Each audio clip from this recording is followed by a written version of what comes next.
안녕하세요. 오늘은 12월 달귀 관리에 대한 이야기를 해볼까 합니다. 이제 아마 거리대에 달귀가 노숙하고 있는 분들은 거의 없을 거라고 생각을 하는데요. 저 같은 경우는 아직까지 거리대에 제라늄하고 몇몇 달귀들이 그대로 있는데, 아직까지는 서리가 내리지 않았기 때문에 이 강원도인데도 키울만 합니다. 그러나 안전하게 달귀를 관리하기 위해서는 이제부터는 11월 말이 오기 전에 미리미리 약도 치고 그리고 물도 주고 해서 베란다로 들여가지고 월동 준비를 마무리하는 게 좋을 듯 싶습니다. 다음 주부터는 기온이 영하로 떨어지는 곳도 있고 눈이 온다는 곳도 있는데요. 강릉 같은 경우는 오늘 비가 부슬부슬 내리면서 산간 지역으로는 눈이 온다고 합니다. 이제는 진짜 월동을 준비를 해도 이상하지 않을 만큼 기온이 많이 내려가는 시점이기 때문에 안전하게 물을 한번 주고 나서 그 다음부터는 12월 관리를 하는 게 좋을 듯 싶습니다. 영상 속에 보이는 달귀들을 보면 작년과 다르게 단풍이 많이 들지는 않았죠. 그 이유는 매번 말씀드리지만 분갈이를 올 가을에 많이 했습니다. 그러다 보니까 달귀들이 성장을 하거나 이렇게 알록달록한 단풍보다는 초록빛 얼굴을 더 많이 보여주고 있습니다. 그러나 예전에는 단풍이 잘 드는 게 좋았는데 이제는 달귀들이 건강하게 성장하는 모습이 더 보기 좋습니다. 저 뒤쪽에 있는 원종북랑금 같은 경우도 분갈이를 하고 나서 정말 폭풍 성장을 해주고 있는데요. 이렇게 성장을 하고 있는 달귀들 얼굴을 보고 있으면 딱 봐도 건강하게 자리를 잡고 있구나 라고 느껴질 만큼 풍성한 얼굴을 보여주고 있습니다.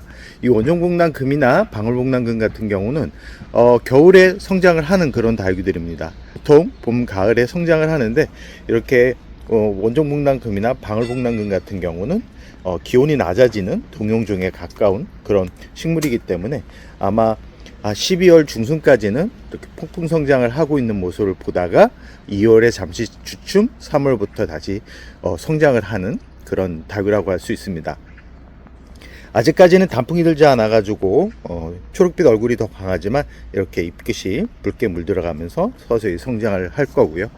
그리고 나서 국민이 같은 경우도 영양제를 주면서 달귀 월동 준비를 마무리를 했습니다. 뿌리가 성장하지 않는 그런 시점에서 달귀들한테 영양제를 주면 오히려 더 뿌리에 도움이 되지 않기 때문에 저 같은 경우는 10월 중순 정도에 칼슘제를 주고 그 다음에 살균제, 살충제를 줬기 때문에 이제 앞으로는 달귀 영양제를 주지를 않을 예정입니다.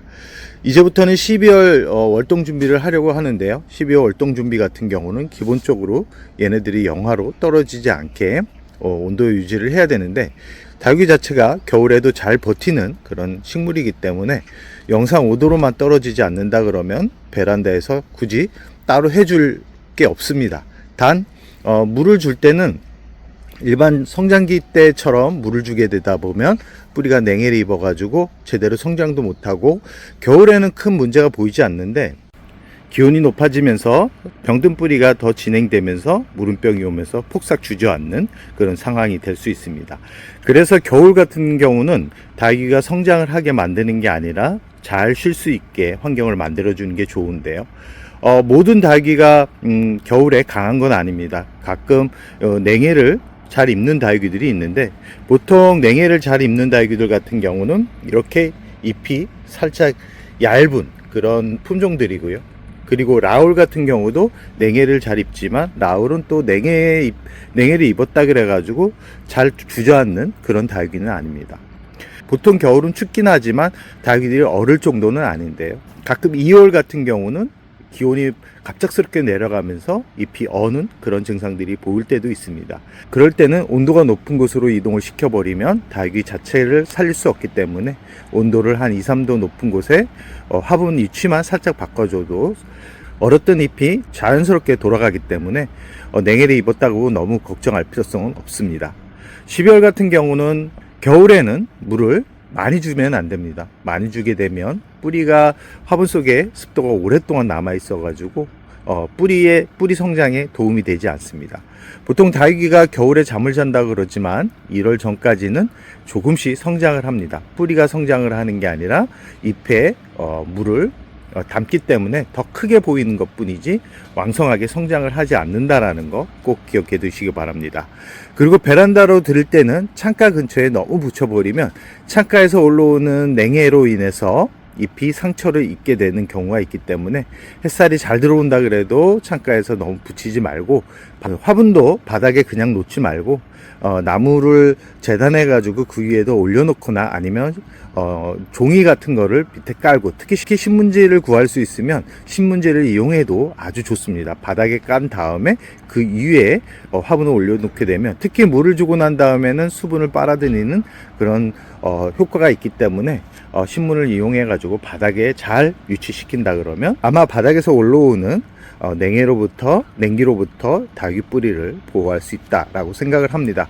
이제는 분갈이 하는 닭이들 같은 경우는 국민닭이 위주의 분갈이보다는 저 뒤쪽에 있는 두들레아 위주로 해가지고 분갈이를 해주면 성장에 도움이 되는데, 두들레아 같은 경우도 10월 정도에 분갈이를 해주는 게 가장 좋지만 겨울에도 분갈이를 해도 큰 문제는 없습니다.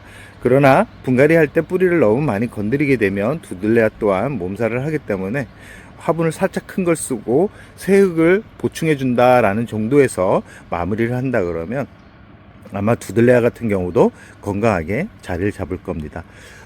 한 3주 전에 사박토로 분갈이를 한 미니노마인데요. 지금 얼굴을 보면 새로운 잎이 건강하게 나오고 있는 것을 확인할 수 있죠. 분갈이만 해도 이렇게 닭의 얼굴이 많이 달라진다라는 거. 특히 두들레아 같은 경우는 이제 성장하는 계절이기 때문에 분갈이만 잘해줘도 겨울 내내 예쁜 얼굴을 볼 수 있다라는 거. 국민이 같은 경우는 물을 너무 자주 주게 되면 절대 단풍을 볼 수 없습니다. 12월 같은 경우는 기온차가 많이 나는 그런 계절이기 때문에 다육이들 얼굴을 예쁘게 만들 수 있는 그런 계절입니다. 그래서 항상 물을 많이 주기보다는 만졌을 때 말랑말랑한 그 느낌이 들 때 물을 살짝 주면서 뿌리가 고사되지 않을 정도의 양, 한 화분에 한 20% 정도 적게만 물을 준다 그러면 큰 문제 없이 12월도 보낼 겁니다.